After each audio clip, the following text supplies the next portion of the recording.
ఆత్మది అని అంటాడు. ఆత్మకి నిజంగా లేదు అనే విషయాన్ని తెలియజేయడానికి ఎవరికి ఉందని కనిపిస్తున్నదో వాడిది. ఎవరికి ఉందని కనిపిస్తున్నది? బుద్ధితో తాదాత్మ్యం చెందిన వాడికి కనిపిస్తుంది, అంతఃకరణకి తాదాత్మ్యం చెందిన వాడికి కనిపిస్తున్నది. అంతే కదా? అర్థమైందా? నాకుంది అనుకుంటున్నాడు వాడు. అర్థమైందా? సరిపోయిందా? ఇక మళ్ళా నెక్స్ట్ పూర్వపక్షి. కస్య దృశ్యతే ఇది. గురువుగారు ఎవరికి ఉన్నట్లు కనిపిస్తుంది? కస్య దృశ్యతే ఇది, ఎవరికి అవిద్య ఉన్నట్లు కనిపిస్తుంది? అర్థమవుతుందా? అర్థమవుతుందా? ఎవరికి అవిద్య ఉన్నట్లు కనిపిస్తుంది అంటే అవిద్యా విషయముగా తోచుటలేదని జ్ఞాతృవికే చేరి ఉండడం చేత ఊహించవలసి ఉండినని ప్రశ్న వేసిన వాడి అభిప్రాయం. ఇక్కడ ప్రశ్న వేసిన వాడి అభిప్రాయం ఏంటంటే అవిద్య విషయంగా తోచడం లేదని, అవిద్య మాత్రం సుఖదుఖాదులు విషయంగా తోస్తున్నాయి. మీరు చెప్పింది బాగుంది. అవిద్య విషయంగా తోచడం లేదు కదా. సుఖదుఖాదులు రెండు విషయంగా తోస్తున్నాయి, అవి అనుభవంలోకి ఉన్నాయి. అవిద్య విషయంగా తోచటం లేదు కదా, అది అనుభవంలో లేదు. సుఖదుఖాదులు మాత్రం అనుభవంలో ఉన్నాయి, అది విషయంగా తోస్తుంది. అది అర్థమైంది. కానీ అవిద్య విషయంగా తోచడం లేదు, అది జ్ఞాతృవికే చేరి ఉండునేమో అని అనుమానం వాడికి. అది జ్ఞాతృవు. జ్ఞాతృవు అంటే దృక్స్వరూపుడు, క్షేత్రజ్ఞుడు. వాడికే చేరి ఉండునేమో అని ఇక్కడ వాడి అనుమానం. ఆ అనుమానం చేత ఈ ప్రశ్న వేశాడని ప్రశ్న యొక్క భావం. ప్రశ్న యొక్క భావం అంటే ఎవరికి ఉన్నట్లు కనిపిస్తుంది? అవిద్య అనుభవం. అవిద్య విషయం లేదు, విషయం కాదు. ఇందువల్ల దానికి రూపం లేదు. సుఖదుఖాదులకి రూపం లేకపోయినా విషయంగా అనుభవంలో ఉంది. అవిద్యకి రూపం లేదు కదా, సుఖదుఖాదుల వలె విషయ రూపం లేదు కదా, విషయ రూపం లేదు కదా. ఆ దృష్టితో అడిగాడు. అందులో జ్ఞాతృవిదయ్యి ఉంటుంది, జ్ఞాతదయ్యి ఉంటుంది, క్షేత్రజ్ఞుడిదయ్యి ఉంటుందని వాడి అభిప్రాయం. అర్థమవుతుందిరా? దానికి సిద్ధాంతం చెప్తున్నాడు. అత్ర ఉచ్యతే. దీనికి సమాధానం చెప్తాను విను. అత్ర ఉచ్యతే, దీనికి సమాధానం చెప్తాను విను. అవిద్య కస్య దృశ్యతే ఇది ప్రశ్నో నిరర్ధక. ఇది జవాబు. అవిద్య ఎవరికి ఉన్నట్లు కనిపిస్తుంది అని ప్రశ్న వేశావు కదా. అవిద్య ఎవరికి ఉన్నట్లు కనిపిస్తుంది అనే ప్రశ్నే నిష్ప్రయోజనమైంది, నిరర్ధకమైనది, నిరర్ధకమైనది అని చెప్తున్నాడు పూర్వపక్షి. కథం, అదెట్లు? అదే రకంగా నేను ప్రశ్న వేసిన నిరర్ధకమా? అవిద్య ఎవరికి కనిపిస్తుంది, ఎవరికి ఉన్నట్లు కనిపిస్తుంది అంటే అది నిరర్ధకమా, నిష్ప్రయోజనమా? అదే రకంగా అంటే సిద్ధాంతం చెప్తున్నాడు. దృశ్యతే చేత్ అంటే దాన్ని చెప్పారు అవిద్య కనబడటం వలన. దృశ్యతే చేత్, అవిద్య కనబడడం చేత.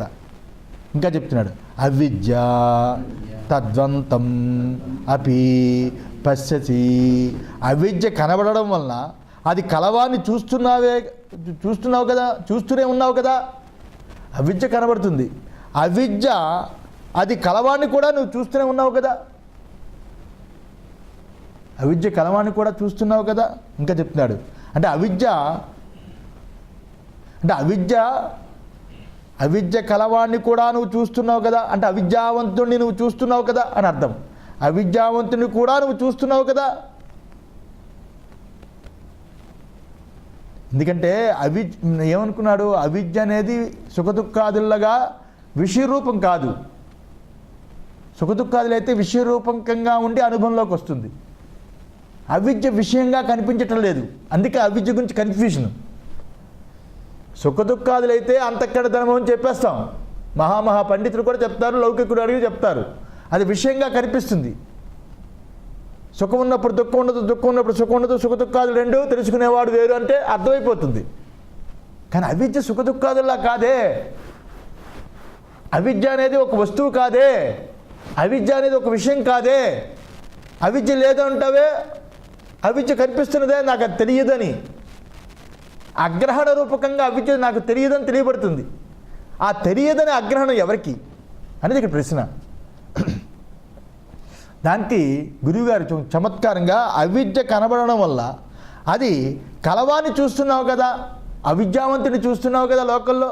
నాకు తెలియటం లేదు, నాకు తెలియదు, నాకు దాని గురించి తెలియదు అని కలవాన్ని చూస్తున్నావు కదా. అవిద్య నీకు కనబడకపోవచ్చు, నాకు తెలియదు, నాకు దాని గురించి తెలియదని అవిద్యావంతుడిని చూస్తున్నావు కదా, అవిద్యావంతుడిని చూస్తున్నావు కదా. నచ తద్వతి ఉపలభ్యమానే సా కస్యైతి ప్రశ్నోయుక్త. ఇక్కడ అవిద్య కలవాడు కనిపిస్తూ ఉన్నా అది ఎవరి కారణం సరికాదు, అదే నిరర్ధకం అన్నాను, ఆ దృష్టితో అన్నాను. అవిద్య కలవాడు కనిపిస్తున్నా అది ఎవరి కారణం సరికాదు. అవిద్య అనే వస్తువు కనిపించకపోవచ్చు, అవిద్య అనే వస్తువు కనిపించవచ్చు. మీకు ఒక విషయం తెలుసా, దుఃఖం కూడా కనిపించదు, దుఃఖం కూడా కనిపించదు. దుఃఖం బాగా కలిగితే కంటి నుంచి నీరు కారుతుంది, ఏడుపు. కంటి నుంచి నీరు కనిపిస్తుంది కానీ ఆ నీరు, కంటి నుంచి నీరుని చూసి ఆ ముఖ కవళికలు చూసి అయ్యో వాడు బాధపడుతున్నాడు, దుఃఖపడుతున్నాడు అంటాం. అంతేకాని దుఃఖం అనేది ఒక వస్తువుగా కనిపించదు. కంటి నీరు దుఃఖమా? కంటిలో నలుసుపడినప్పుడు కూడా నీరు కారుతుంది, కంటికి ఆనందం కలిగినప్పుడు కూడా కంటిలో నీరు కారుతుంది. కంటి నీరులో ఆనందం ఉంది, దుఃఖం ఉంది. కంటిలో పులుసు పడినప్పుడు కూడా బాధ ఉంది. కంటి నీరు ఎంత కారితే అంత దుఃఖాన్ని మనం కొలత కొయ్యగలమా? కొలమానం ఉందా దానికి? దుఃఖం అనేది ఎవడు దుఃఖిస్తున్నాడో వాడికి అనుభవమై ఉంది. వాడి అనుభవాన్ని ముఖ కవళికల చేత, వాడు చెప్పే మాటల చేత అవతల వాడు అర్థం చేసుకుని ఆ దుఃఖాన్ని అయ్యో దుఃఖపడుతున్నావా అని గుర్తిస్తాడు. దుఃఖం అనేది అనుభవమే కానీ వస్తుత విషయరూపకంగా ఉండదు. అందులో దుఃఖము ఆ రకంగా సుఖము అనుభవంలోకి ఉన్నాయి. అవిద్య అనేది నాకు తెలియదు, నాకు దాని గురించి తెలియదు అనే అవిద్య ఏదైతే ఉన్నదో అది దుఃఖము కాదు, దుఃఖము వలె అనుభవం కాదు. నాకు తెలియదు అనే విషయం తెలుసు, దాని పేరు అవిద్య అని తెలుసు. తెలియని తనము, అగ్రహణం, అవిద్య, ఇది తెలుసు. కానీ ఎవరికీ అనేది తెలియదు, ఎవరికీ అని తెలియదు. అందుకే ఈ ప్రశ్న, ఎవరికీ అని తెలియదు, అందుకే ఈ ప్రశ్న. అందువల్ల అవిద్య కనబడడం వల్ల అవిద్యావంతుణ్ణి చూస్తున్నావు కదా, కనిపిస్తుంది కదా అని అంటున్నాడు. అందుకనే నీకు ఒక అవిద్య అనేది కనబడకపోవచ్చు, దుఃఖం అనేది కంటి ద్వారా ముఖ కవళిక ద్వారా ఆ విషయాన్ని గ్రహించగల అవతల దుఃఖపడుతున్నాడని. కానీ ఆ రకంగా అవిద్య కనబడదు అని నేను చెప్పేది. అవతల వాడు చెప్తే కానీ మనకు తెలియదు, నాకు ఆ విషయం తెలియదు, నాకు దాని గురించి తెలియదు అన్నప్పుడు వీడికి దాని యందు అవిద్య ఉందని తెలుస్తుంది. అంతే కదండి. అది అవిద్య ఎవరికి అనేది అని ప్రశ్నలో అని అడుగుతున్నాడు. ఆ అవిద్యావంతుడిని నువ్వు చూస్తున్నావు కదా, అంటే ఆ వ్యక్తిని నువ్వు చూస్తున్నావు కదా అని. అవిద్య కలవాడు కనిపిస్తూ ఉంటే అది ఎవరికి అనడం సరికాదు అని ప్రశ్నించాడు. దానికి ఉదాహరణ చెప్తున్నాడు.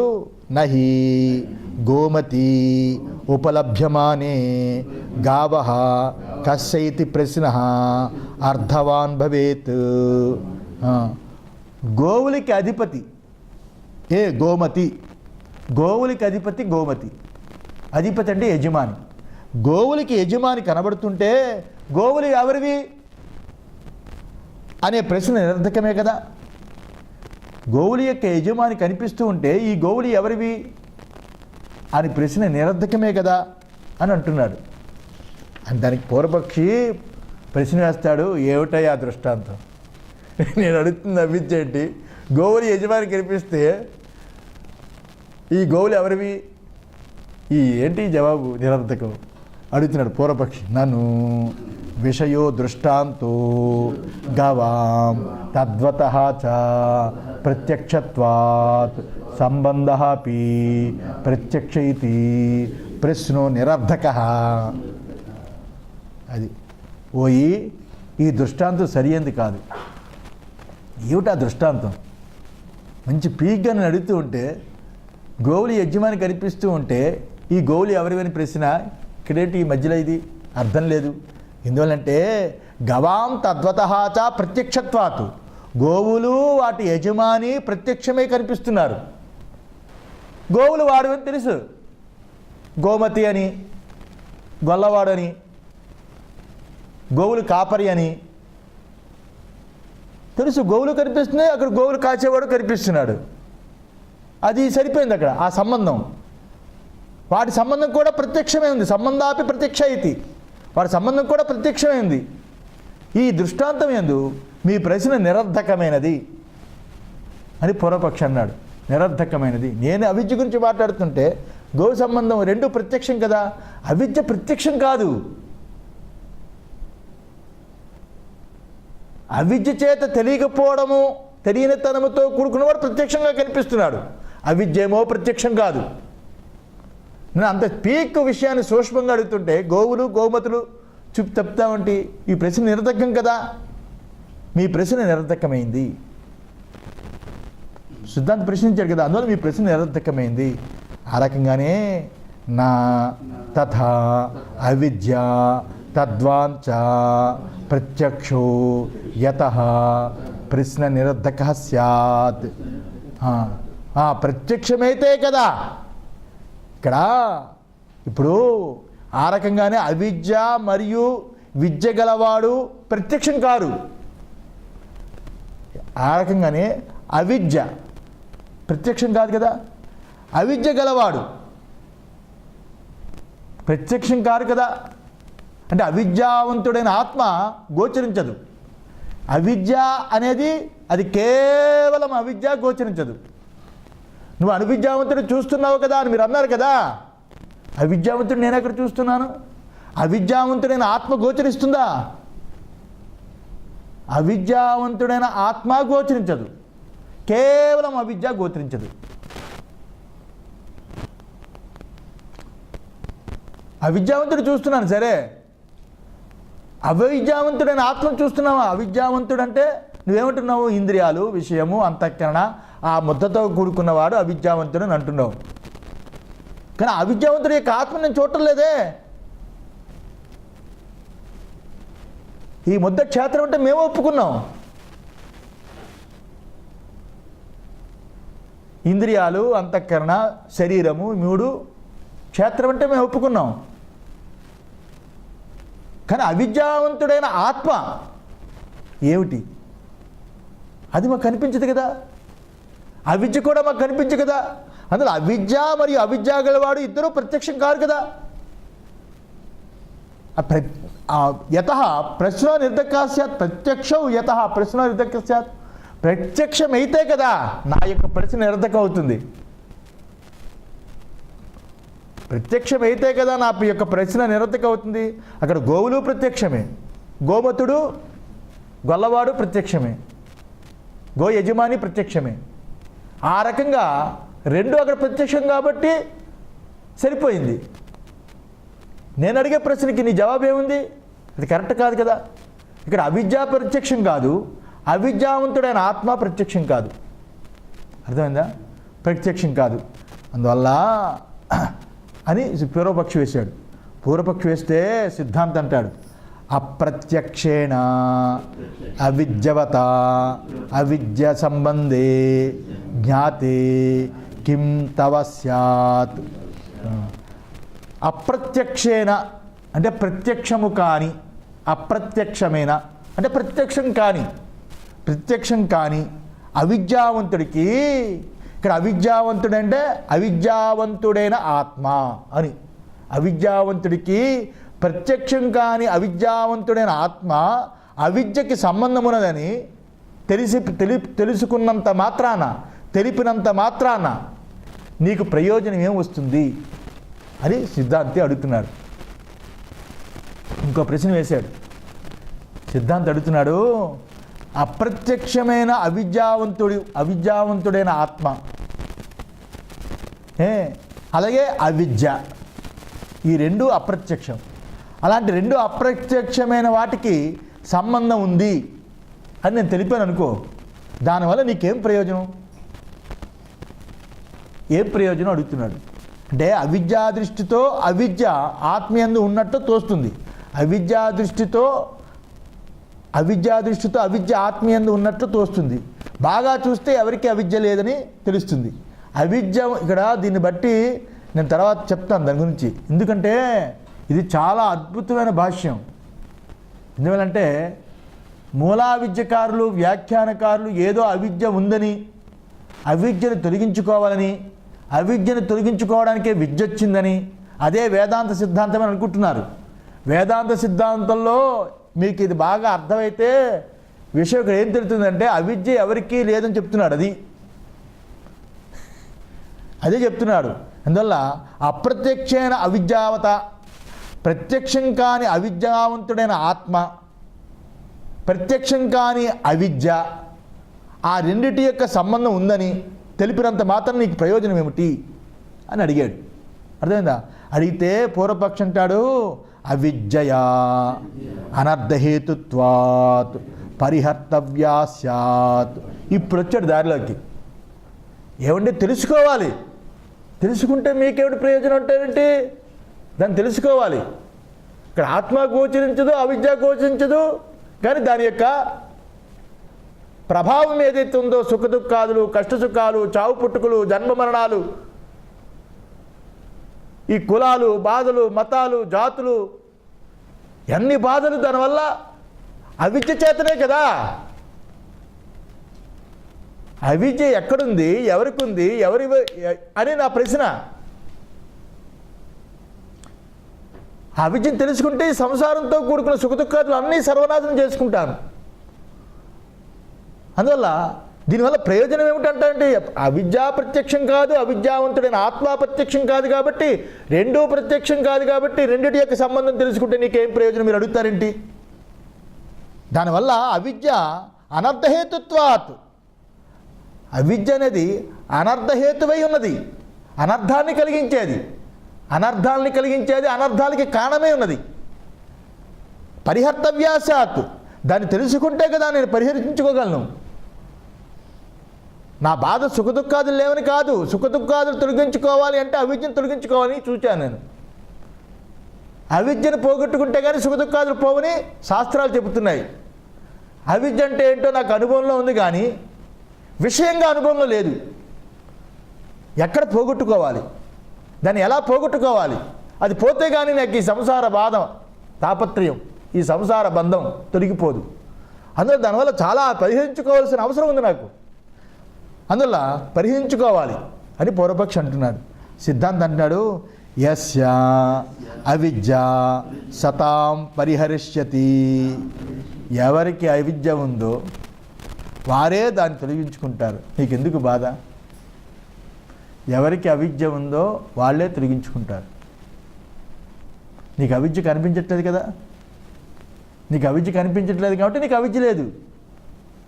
ఎవరికి అవిద్య ఉందో వాళ్ళు తొలగించుకుంటారు. ఇంకోళ్ళ గురించి నీకెందుకు? అప్రత్యక్షం కదా నీకు అవిద్య.